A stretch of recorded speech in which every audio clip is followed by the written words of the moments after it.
गोदावरीश मिश्र आदर्श विद्यालय भूमि पूजन और शिलान्यास। चंपा ब्लॉक अंतर्गत ज्योतिपुर नोडल उच्च विद्यालय रे गोदावरीश मिश्र आदर्श विद्यालय भूमि पूजन और शिलान्यास कार्यक्रम अनुष्ठित होइछि।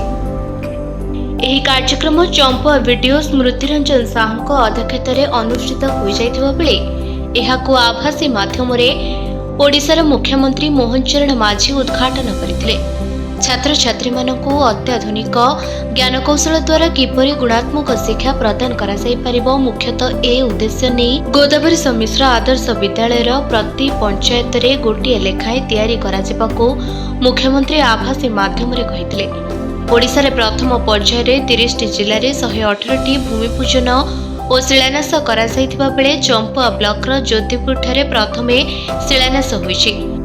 ଏହି କାର୍ଯ୍ୟକ୍ରମରେ ଅନ୍ୟମାନଙ୍କ ମଧ୍ୟରେ ପାଟନା ବିଧାୟକ ଅଖିଳ ନାୟକ 114 ନମ୍ବର ଜୋନ୍ ଜିଲ୍ଲା ପରିଷଦ ରମଣୀ ନାୟକ ବ୍ଲକ ଅଧ୍ୟକ୍ଷ ସୁରେଶ ନାୟକ ସାଂସଦ ପ୍ରତିନିଧି ସିଦ୍ଧାର୍ଥ ସିଂ ଜ୍ୟୋତିପୁର ସରପଞ୍ଚ ସ୍ନେହଲତା ନାୟକ ବ୍ଲକ ଶିକ୍ଷା ଅଧିକାରୀ କ୍ଷେତ୍ରମୋହନ ହାସଦା ଅତିରିକ୍ତ ବ୍ଲକ ଶିକ୍ଷାଧିକାରୀ ନରେନ୍ଦ୍ର ନାୟକ ଜ୍ୟୋତିପୁର ନୋଡାଲ ଉଚ୍ଚ ବିଦ୍ୟାଳୟର ପ୍ରଧାନ ଶିକ୍ଷୟିତ୍ରୀ ସଞ୍ଜୁ ବଳା ଦାସ ତଥା ଛାତ୍ରଛାତ୍ରୀ ଶିକ୍ଷାବିତ୍ ତଥା ସ୍ଥାନୀୟ ଜନସାଧାରଣ ଉପସ୍ଥିତ ଥିଲେ।